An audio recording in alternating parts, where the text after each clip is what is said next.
Welcome back, pregame.tv. Ken Thomson, Dave Cokin. It's about that time again. Couple college picks, couple NFL picks coming up. First of 4 videos. Dave Cokin, wild Saturday. I happen to be first row for SC and Arizona State. Crazy ending to that game. Still wondering how they lost that game, Coach. It's a 9-point game with about 4 minutes to go. The team that's behind has no timeouts left, and they won.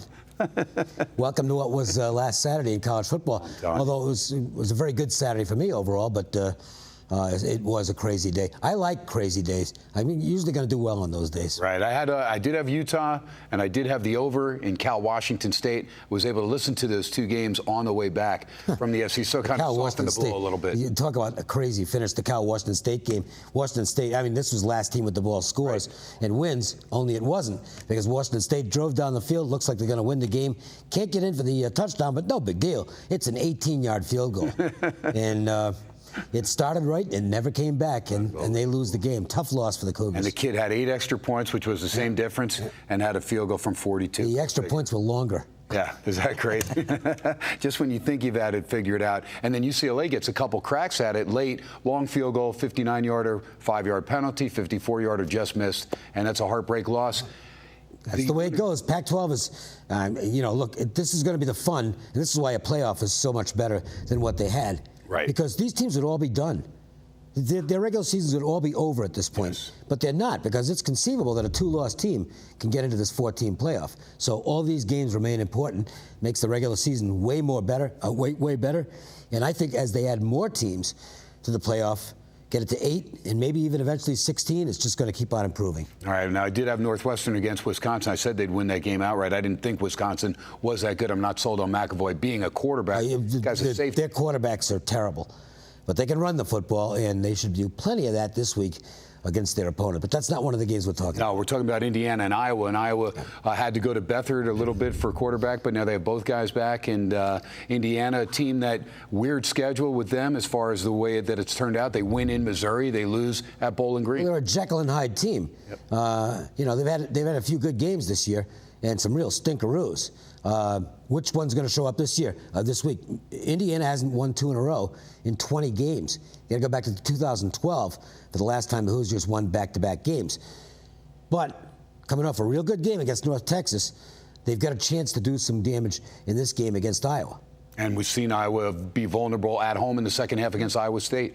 And also, you would think that Kirk Ferentz, veteran football coach, would be strong off a bye week. It's actually not the case. If you go back to the turn of the century, 4-7 straight up. 4-7 straight up off bye weeks for Kirk Ferentz and the Iowa Hawkeyes. Well, I'm interested to see which way you're going, Dave Cokin. This is your free play. Let's go ahead. Let's make it official.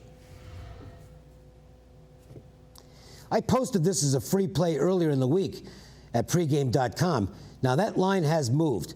I gave it out at the time at +6 with Indiana. It's good. That's gone. It actually got as low as 2.5 and has since leveled off at 3.5. I still think that Indiana is the right side. Obviously, it doesn't have the same value it did if you bet it early in the week, and this is why I urge people all the time, get in early. You're gonna get better value in most cases. In this particular game, though, you've got an Indiana squad that's starting to really show some improvement on defense. That's where they've been just awful the past few years. They've been able to score points. They haven't been able to stop anybody. But they've got a couple of freshman linebackers. One's a true freshman. The other's a redshirt freshman. They've really picked things up. And they can run the football. Now, Iowa's very good against the run, but I'm not sure anybody's going to contain this kid from Indiana, who's second nationally right now in running the football. I'm not trying to even remember their names. I don't care what their names are. They don't know me, and I don't know them. I can just tell you by position where they're strong. Running back, strong. Quarterback, getting better. Sudfeld, remember his name. He's not too bad. And these 2 linebackers are making a difference on defense. Iowa is a very workmanlike, lunch pail type of team. They don't blow anybody out. They're not going to get blown out either. They got a little bit lucky in the Pittsburgh game. They're down at the half. Ruddock was hurt in that game. It wasn't a serious injury, but they had to go to Beathard in the second half. Beathard's not nearly as accurate a passer as Ruddock, but he had a good game, sparked the Iowa comeback. But I didn't read much into that. I still am not particularly impressed by the Iowa Hawkeyes. I make this game virtually dead even at Iowa, where they don't really have as big a home field advantage as they once did. And I think you're going to see the game that goes to the wire here. Would not surprise me if the Hoosiers get this straight up. Again, it's not as good as it was at +6. We're not going to pretend that it is, but it's still at +3.5. I think Indiana worth a take in this game. Yeah, I got to agree with you as far as the running game. And Tevin Coleman's the guy you're talking about, and he's outstanding. And again, Indiana, first thing you think of is pass, pass, pass. But No. you're right, it's been the run this year. And that's the key. Passing games are great, but you still win and lose in the trenches. And Indiana's winning in the trenches right now. They didn't do it against Maryland. That was a very bad game for them. But and look, it could happen again this week. Iowa's got a strong front line. But I think Indiana's gotten past that point.